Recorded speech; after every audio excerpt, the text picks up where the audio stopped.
Welcome to the Awakening webinar series, where we seek to infuse the movement with voices and resources and inspiration for today's challenge. I'm your host, Michael Guzman, and I've got the honor of being here with the Reverend Dr. Kimberly Majeski. Kimberly, so glad to be able to have you here on this call. Thank you for taking the time to be with us today. Thanks. I'm tickled to be here. Love my warm folks out there, and good to be able to talk with you, Michael, this morning. Yeah, thanks a bunch.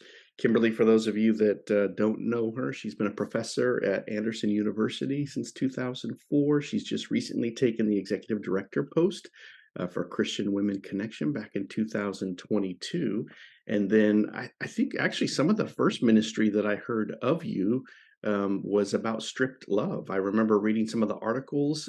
So you're the founder of a ministry called Stripped Love. And then we had the chance to be able to have Natalie Farmer out as a guest speaker at Church of God at Exeter years ago, and then for Central Yeah, California. And so I know it was great to be able to hear her voice and to be able to hear your impact in her life, and then her partnership there at Stripped Love from the very beginning. So again, welcome. So glad to be able to have you here.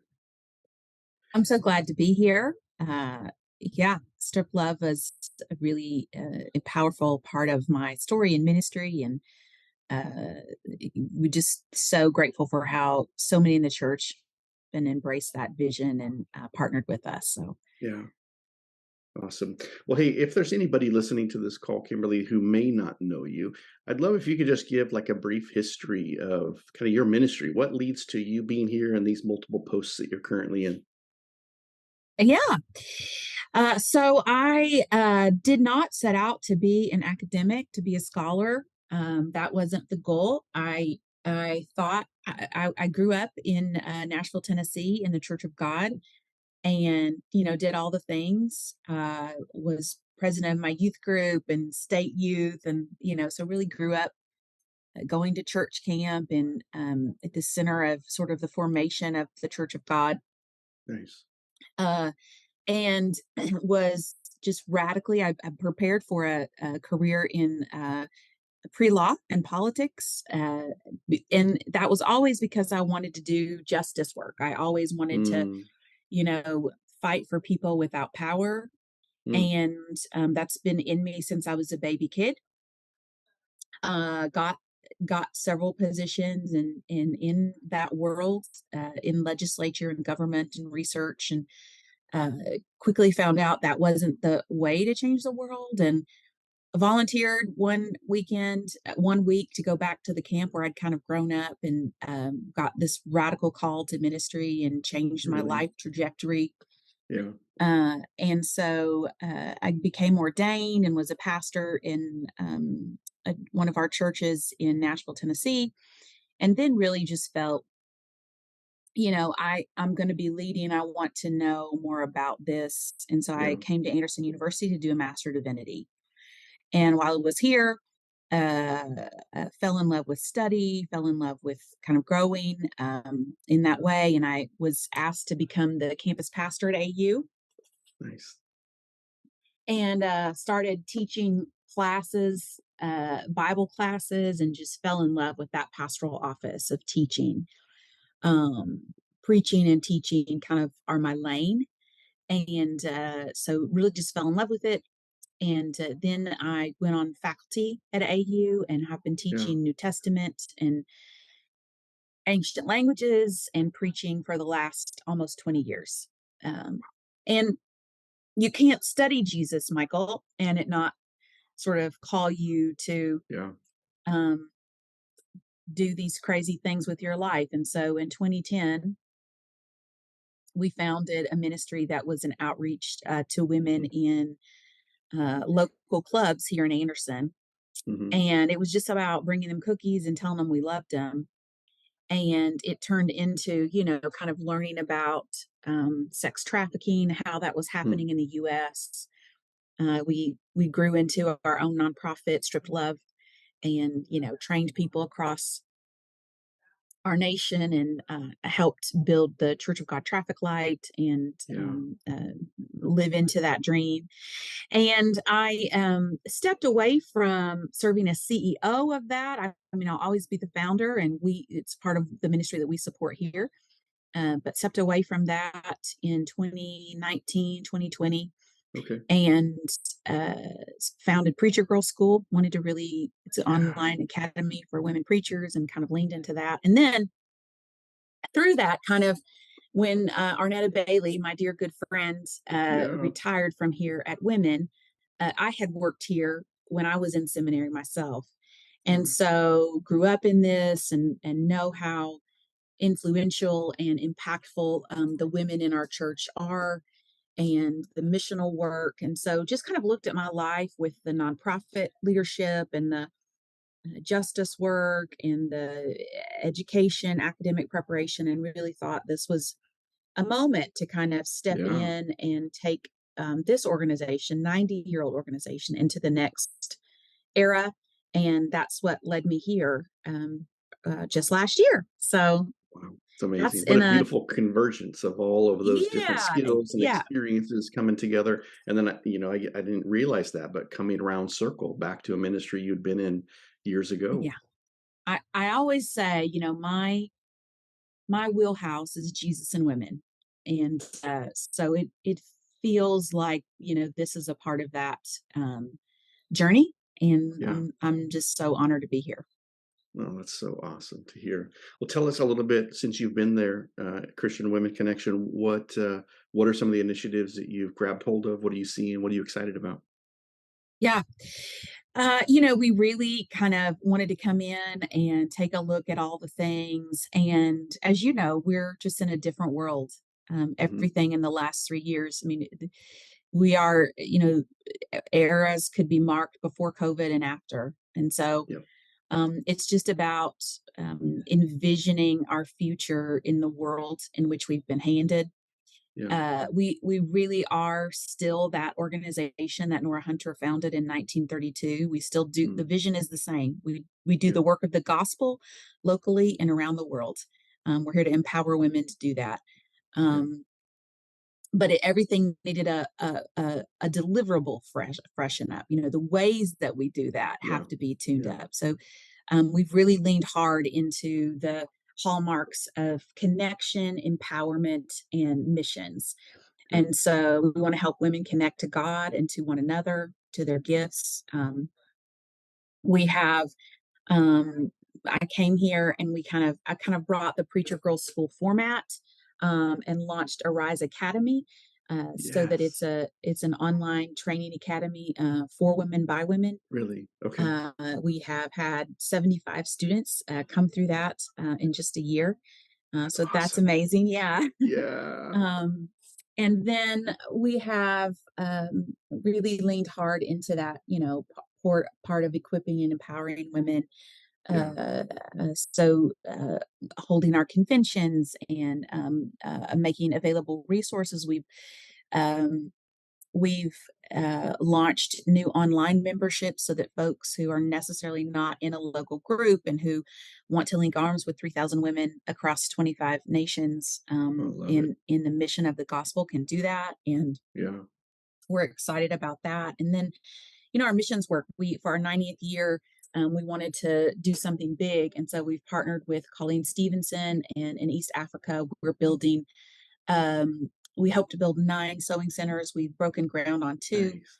um, for to give women agency and a way out of their situations. We know in Congo that in Uganda, some 30,000 young women a month became pregnant, Mm. unwanted pregnancies during the pandemic because they were out of school, they were trafficked. I mean, poverty, the whole host Yeah. of reasons. And so we've kind of heard from leaders on the ground. We said, how can we help? What can we do? And they said these vocational schools were really the way to go to help women learn a trade and have a skill and earn a Yeah. wage. And so we've just lived into the dream of building those in East Africa and helping women sort of lift themselves up from the Wow. situation, because we know when you help women, you help a community. And so that's what Yeah. we've really focused on doing.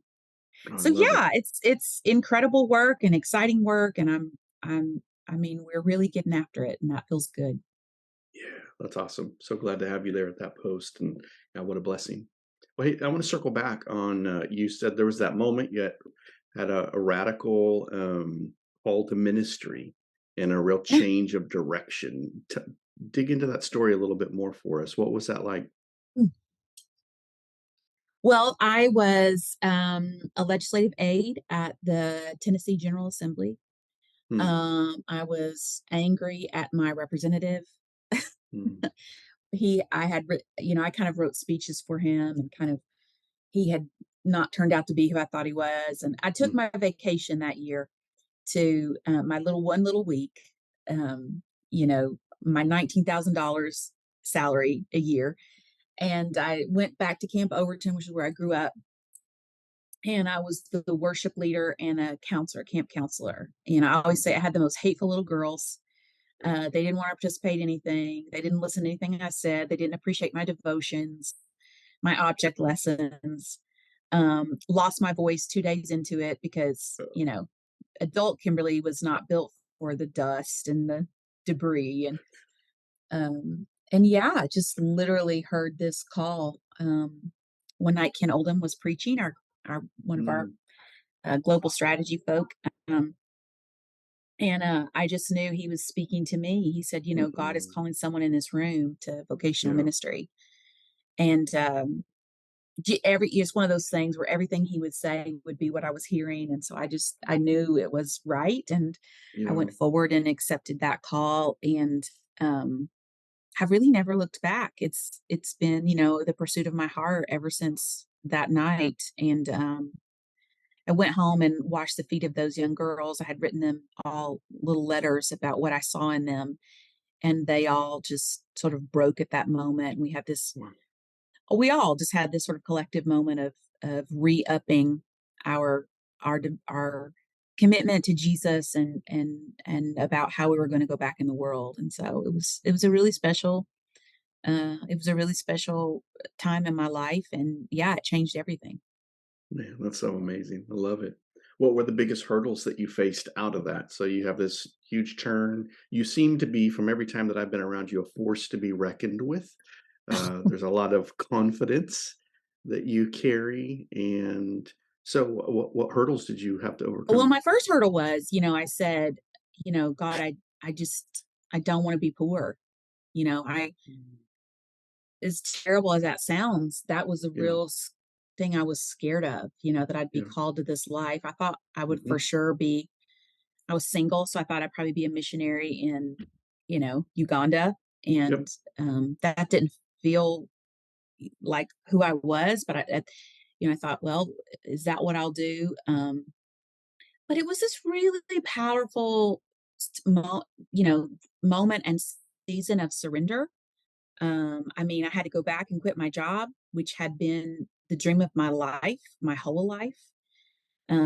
I worked as an office manager for my associate pastor. He had a mhm, remodeling company, and I mean, I was a mm, nightmare. I mean, just I'm not office manager material. Uh, don't know how a copy machine should work. I can break it every time I touch it. I mean, just you name it. Um, and so I had to find a way to make a living, to pay for the dream, yeah, and um, I thought there was no way I'd get accepted into AU, because my undergraduate was political science, and I did. yeah, We moved our whole life. Back in those days, you want to pursue a Master of Divinity, you had to leave yeah, your life. My husband worked on yeah, Music Row in Tennessee, Nashville, wow, Tennessee. Sold our home, moved our whole life to Anderson, lived on our savings until we found work. So it was really, those kind of yeah, dreams cost you, and yeah. we certainly had that experience. But we followed a call, and God took care of us. So here we are. So good. That's so good. Yeah, I love it. So it sounds like you had a lot of support in, um, in the church upbringing that you had. You had voices like Ken Oldman with that call. Who else kind of breathed, life into, your life in ministry? Well, the very first Ken sent me to Lori Salerno. She had Mm, then and she's still doing it now. She had a weekend that she would do for women called a ministry called Wild Women of God. mm, And I went there almost immediately. And that was very pivotal for me because it mhm, spoke into the call and my preparation. And then I traveled with her on a missions trip to Venezuela. mm. And that was, really life changing. But she was probably my first female mentor. I credit her, Yeah, I tell her every time, that was really yeah. life changing for me to just be, loved and shepherded by a female. I had other Pastor Rocky Cunningham, Pastor David Kitchen. I had, my pastors in my, at the church gave me opportunity to preach. They supported me. They believed in my call. My church, folks in my church paid for my first semester at seminary. They paid for my Wow, books. I mean, so people so good. believed in me That's and good. supported my call. And that affirmation of the body Mhm. is, I think, all a part of the call, seeing that kind of undergirding. Yeah, Um, but and I talk about this in Preacher Girl School, and I talk about this what we do with Arise Academy. I think so important for women to have women mentors. yeah, Because our challenges are different, because yeah. our inclinations are different, our opportunities are different, and so that was really important. One, I grew up in a church that had um, been pastored by a woman in the Mm, 1930s, so she was one of the yeah, founding pastors. So I mm, knew that heritage. I never thought I would be a pastor. I never saw that as a part of my story, but I always mhm, knew that I was a part of this family where that was good and celebrated. yeah, Um, and I in my first sort of years, I would just try to imitate what I saw my male pastors doing, yeah, yeah, because those were, and so it was really important to have voices like Lori's, yeah, to be there. When I came to seminary, Jeanette Flynn was my mentor. yeah, And she really took me under her wing and poured into me. Folks like Suzanne Haley and Tawana Estelle, mm, I credit for, I mean, just letting me, I mean, I literally asked them, can I sit at your feet? And they yeah, said, of course. And they have been, big sisters to me and loving and caring for me. I mean, I would also say, I'd have to add uh, uh, Ann Smith to that list. I mean, she still is my safe place. Gloria Gaither was mm, so very loving and supportive, and continues to be a source of a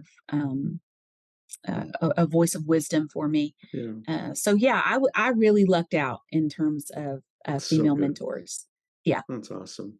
Well, good. I know we've already started to hit on it, but I'd love to just turn to kind of the bigger topic of women in ministry. yeah, You can hear and see it through all of your story, and I know, like you said, Jesus and women are kind of your thing. So, like Church of God, we've had women in ministry since the very beginning of our ministry history. Um, what kind of impact did having both men and women involved in those early days of ministry really have, kind of on our history and on our legacy? yeah. I mean, so when our movement was born, it was born out of this understanding that both sons and daughters were called Yeah, to prophesy. There was never a time that we didn't understand scripture to reveal um, the um, overwhelming evidence that God had acted through history, um, um, through the means of women, the gifts and yeah, graces of women. And so, yeah, I mean, our earliest evangelists, our earliest leaders were always women. Um, you think about Lena Schaffner in the mm, South, one of women on the Floating Bethel. You mm, could think about the Warners. You could think about uh, uh, D.S. Warner and his wife. You could think about um, in the early Methodist Church, a Free Methodist Church, Phoebe Palmer. back to our roots in Methodism. You know, the Mhm. whole of discipleship is really mothered in that whole process of Sunday school and coming together in classes really starts from Susanna Wesley. Mm. Um, and so that's always just from the get go of our understanding of who we are has been a part of it. And Yeah. Frankie Miller. I mean, you look back over those floating Bethel folks and those early evangelists, flying evangelists, and so Yeah. many of them are Yeah. women, strong voices, leading voices, and uh, was it Sister Sarah Smith who said they had to sell all her husband had to sell all their cows so she could go out on Wow. the preaching tour, and so I mean, we just have so many stories. Reverend Jane Yeah. Austen, I'm sorry, Reverend Jane Addams, and Mm. just all of these beautiful women who, you know, at that time, the culture was not a place where they had a lot of freedom. They did not yet have the right to vote in the United Yeah. States. Yep. And yet they had platform and opportunity to proclaim the gospel. So So that's good. something, a part of our heritage for which I'm very proud Yeah. and sad that it wasn't preserved the way it should have been. Those things sort of took a dip, and we've had to fight hard to kind of bring that back. Yeah. So Yeah.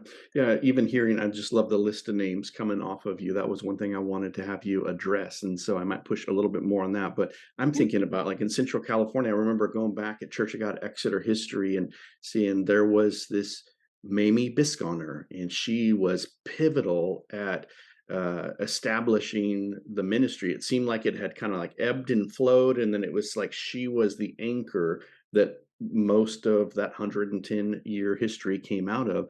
And then I dug a little bit further, and I think there were something like 5 churches in that Central California area that she was pivotal in planting, Church of God Tulare and then a few others, and so it is amazing to see, the blessing, that women like Mamie Bisconer, have had. Who are some other names that you people really know. need to know their stories? Well, I was just going to say, you know about our Chapter 4 Institute, where Yeah, we bring leaders and invite them to engage their communities. And yeah, I've taken notes over all those sort of.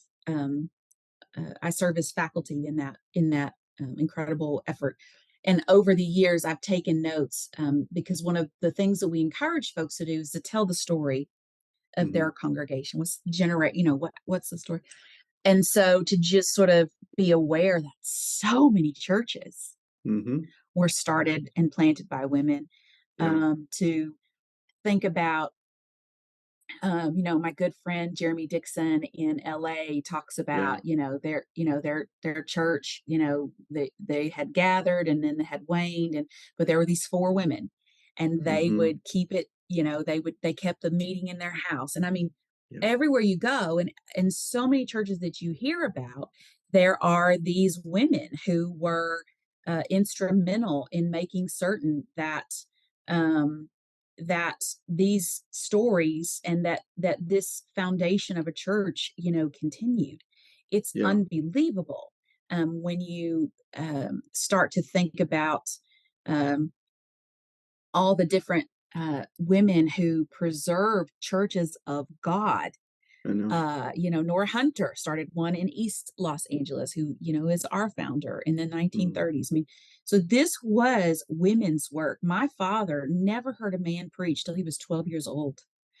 wow, So yeah, so I mean, it's just staggering to think about um, what you come to when you dig and begin to be aware of all these women who were out there. That Emma Whiteside was one of the mhm, early. I mean, she's credited for starting the Church of God in Omaha.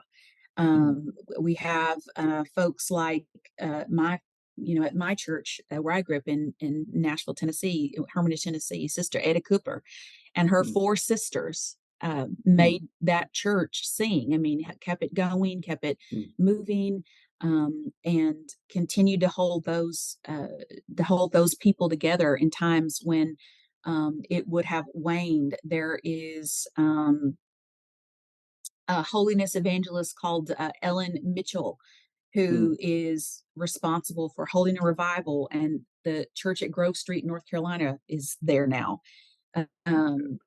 In Wilson Heights Church of God, there's a lady named Nancy Ford, and they said Hmm. it started in her living room and built into the church in the Red Line of Charlotte. So I mean, you could just go back and read the Yeah. stories of congregations around the United States, and you will Yeah. find women who served as catalysts and founders Yeah. and the sustaining power of those works. Yeah. And that's a project that I want to tackle, is to kind of tell the story about these women who um, endured through the lean times, who had a vision for what the church could be, and who held it together and made sure that that the work continued forth. Yeah. It's And incredible especially like you'd tribute. said, yeah, in such countercultural times, not even able to vote in many of those eras that we're talking about, Right. and yet here Right. they are holding things together. That's amazing. Yeah. Well, I've got 2 daughters, Emily, who's 18, and Hannah, who's 16, and they've Yeah. grown up in the Church of God, watching dad lead and participating, rolling their eyes and having to go to everything that we go to, but still loving it too. We've got a lot of great stories, and they have seen examples of strong female leadership. We've got a friend, Jo Saxton, who's actually gonna be a speaker at this year's, Yeah, yeah. upcoming convention. She's been at Church of God of Exeter. I've met her, and I've done ministry with her in the past. But I think largely the influence that they've seen women in ministry has been outside of Church of God, which I think is interesting. So, how did Church of God, which just like we've outlined, with such strong female leadership, and I don't just mean like one pivotal voice, like multiple voices and the freedom to lead, how did we get where we are now? Do you have any insight on that? Yeah, I do. It happens in the 50s and 60s, Hmm. when um, there's a real sort of push and pull about a woman's role Hmm. in the larger society. Our church, because we reach our hand in fellowship to every blood washed one, Yeah. often become pastored by folks who are not steeped in our doctrine or our Hmm. distinctives. And folks become pastors through those years who maybe Yeah. came out of another evangelical background, a Baptist background, a Hmm. Presbyterian background. And so those distinctives get lost. And the distinctives get lost in that larger conversation. Of course, there's the whole feminist Hmm. in the 60s and 70s, sort of those movements, and the counter movement in many of the evangelical churches to want Yeah. um, to not be that, or to be the antithesis to that. And so you just Hmm. see leadership of women wane. And when that happens, then were several generations where then it's not modeled and celebrated. It's just what we have on the books. Yeah. And Yeah. it's that modeling and that celebrating that makes an impression, like on my dad as a 12-year-old. So then it's not something that's foreign when the pulpit committee comes to you and then there's a woman on Yeah. the docket. I was a part of a task force on women's ministry in the early 2000s, and I mean, we just found, like, pulpit committees. We asked them to go through their packets and their information, and they always use the pronoun he. We're using Yeah. biblical translations where there's not gender inclusive language. So we learned, we were not um, our practice was not following our theology Yeah. and our distinctives. And so that's just an unfortunate part of having a movement where folks in leadership are not necessarily, taught our heritage. They aren't necessarily, I mean, I think we looked in the 90s, and the predominant amount of our pastors were men who were Mhm. bivocational and coming from sort of factory jobs. Wow. And so they wouldn't have had any education or preparation in terms of our doctrine about women, Yeah. and so it Yeah. just gets lost, Yeah. as That does makes a lot of anything that's not sense. a priority. Yeah. Yeah. Well, and I'm thinking about, you talked about the modeling in that dip. If you see fewer and fewer, you see fewer examples, there's less inspiration. I think that was one of the takeaways that my girls had. They watched you preach powerfully in Colorado, and they were excited. I mean, dinner that night, we talked a long time about just the things that you talked about. You talked about stripped love, which had an impact on my daughter Emily. She went to a discipleship training school, and part of their ministry was going into strip clubs and ministering there. And so, like, she was carrying forward some of the things she even heard from that call. So I can see the impact Mm. of what living examples are like. I've done everything I can to be able to infuse, confidence and hope in them. But I think, like what you talked about, having living examples and seeing other models like that makes a huge difference in a person's life. So, Yeah, I think so. I think that's an important piece of the puzzle that we have to see to. yeah, So I'm hopeful about that. I think, we're having fresh conversations about that, like this one here. So thank yeah, you. yeah, yeah, you bet. Well, so you hit on this too. The kind of final question I'd love to wrap with is, there are ministers in our movement who have not come from Church of God background. You described some that came from other organizations, or that just haven't had the education to understand our theology. And so I would imagine those coming from those perspective are going to pull some of Paul's text, 1 Corinthians 14, and say, this is easy. He just said what he said here. Or, 1 Timothy 2, about women being quiet, and I don't allow them to teach or exercise authority over men. How would you address that for those pastors coming from other tribes and yet finding themselves at home in Church of God? Well, I mean, this is a whole nother YouTube. So if we want to talk Yeah. about the biblical passages, and I'd love to do that. Yep. But just Good. to just give you a snippet, Hmm. I was taught by Dr. Gil Stafford. He's my spiritual father, and he was Hmm. my theology professor in my Master of Divinity. And I've had many theology professors, but he was a pivotal one. And he would tell us, we don't base our practice, we don't base our theology on one passage. We Yeah. base it on the whole counsel of Scripture to take it all together. Yeah. And one of the things that I am passionate about is you can't grab something out of the text and apply it today without doing exegesis. You Yeah. have to understand the context, and you have to do the work around the text. Most of us are just lazy.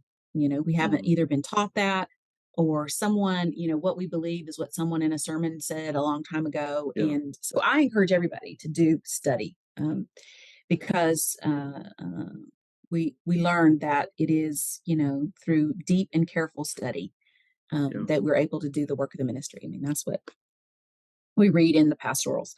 So careful instruction, and I think that people who don't dedicate themselves to that shouldn't be in the pulpit. Period. Mm. That's you know I think the best gift you could ever give yourself, if you're a preacher or a teacher, is to read in the original languages. You know, Mm. um, and I just believe that we don't require that in the Church of God. You don't have to have a seminary education, Hmm. but take a Greek class, take a Hebrews class. Call me, I'll help you. I Yeah. just think that makes a difference.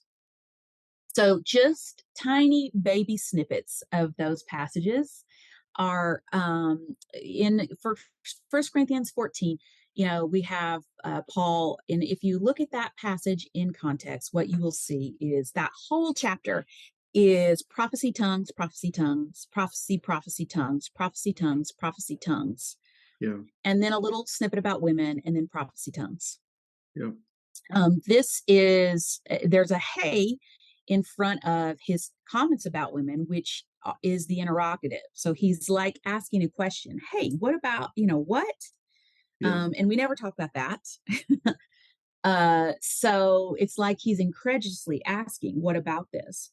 But the truth of it is that little snippet is what we call a traveling passage. Mhm. So we agree, scholars agree that it's Pauline, but it is shows up in the early manuscripts in different places. Mm.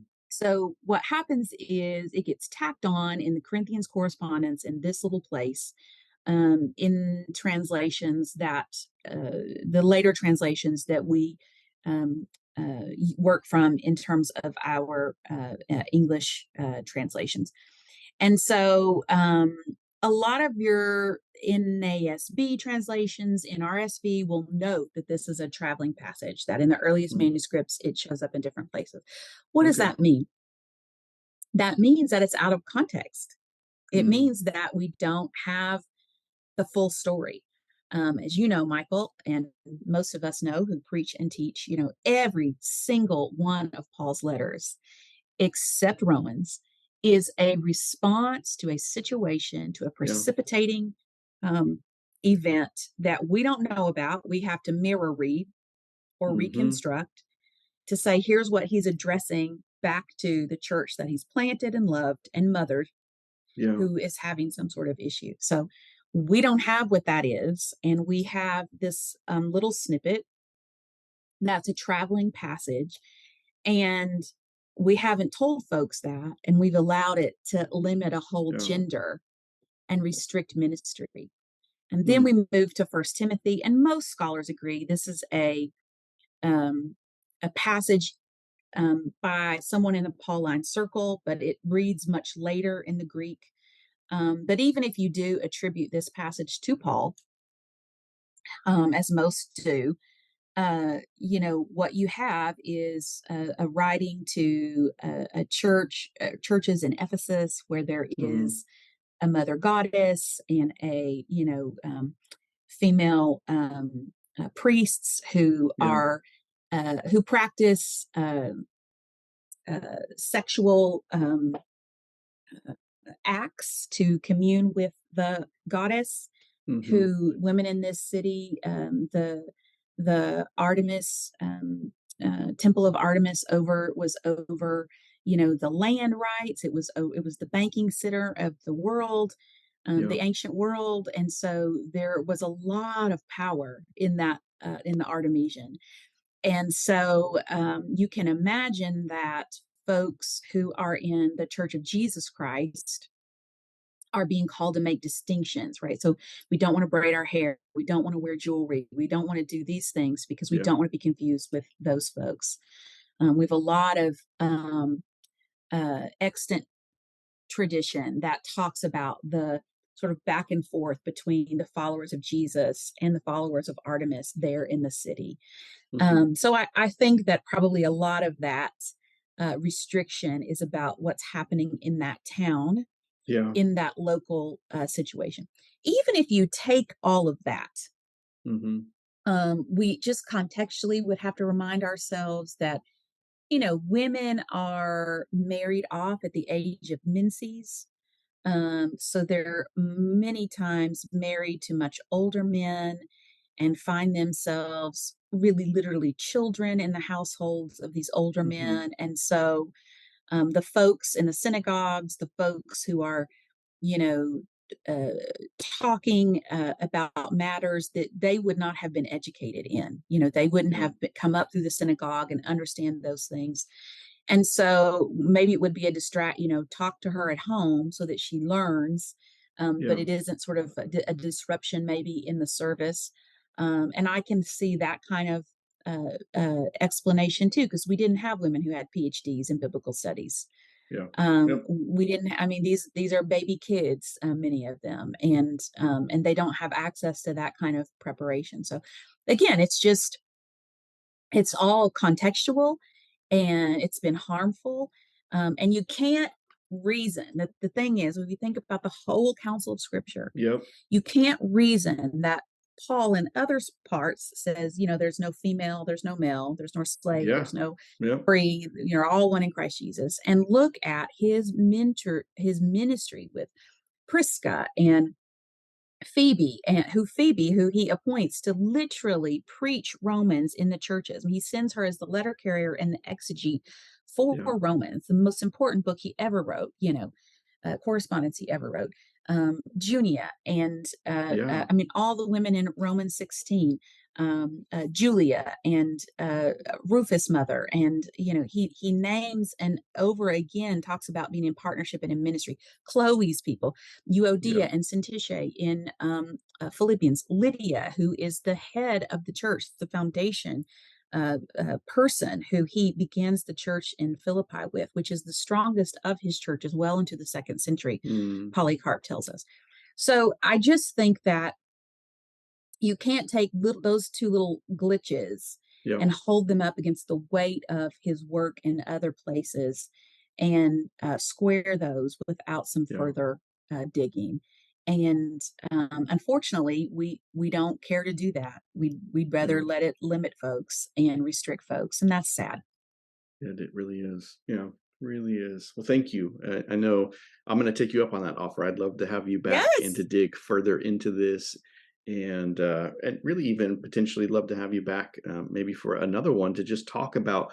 You had talked about the need for women to have women mentors, and I'd imagine there's probably a set of things. Maybe you're already addressing this, and Arise and Preacher Girl School. But I'd love yes. to just again just do everything I can to partner with those things that you're saying to be able to help women respond to that call that you responded to so many years ago and We see want the benefit of the ministry from all sons and daughters. we want our Arise ministry specifically for women clergy and for women preparing Mm, for ministry. One of our most passionate goals and reasons for existing is to advocate for support and resource women called to ministry. And so we've been doing things like sending out our women's commentary to women who are mm, ordained. As soon as they get ordained as a gift, we have mm, scholarship money available to support our women who are pursuing degrees in ministry. We'll be awarding 3 of those here at our yeah, convention. We have, again, the Arise Academy, where you can study and learn for women by women, um, and mentoring programs for folks. We had, such a response from IYC, our youth so convention good. last year, Yeah, about young women who wanted to be paired up with women who were more seasoned and in the yeah, ministry. And so we're actively doing and supporting that. And so we are here. You are not alone. And yeah. there is a lane for you. And we want to invite you to be a part of our Arise Sisterhood if Awesome, you're a so woman good. called to ministry. Yeah. Yeah, yeah. Kimberly, any other closing thought you'd love to wrap up with as we get ready to wrap this up? Yeah, I think I just want women to know that they're not alone, that someone is Hmm. here for them, and that we have an incredible network of women who have um, faced a lot of the issues that you might be facing. And so Yeah, remember that there's a place to go. Um, I want women to know that the story of the biblical witness is that God has always called, empowered, and done work for the good of the world through women. And we celebrate that. And if we can yeah. help you at CWC, if I can help you to live into that call and into those dreams, we want to do it. Oh, I love it. Well, thank you so much, Kimberly, for being here today. You. I really, really appreciate it. Thanks for showing up, those of you that watched and listened. Blessings to all of you guys.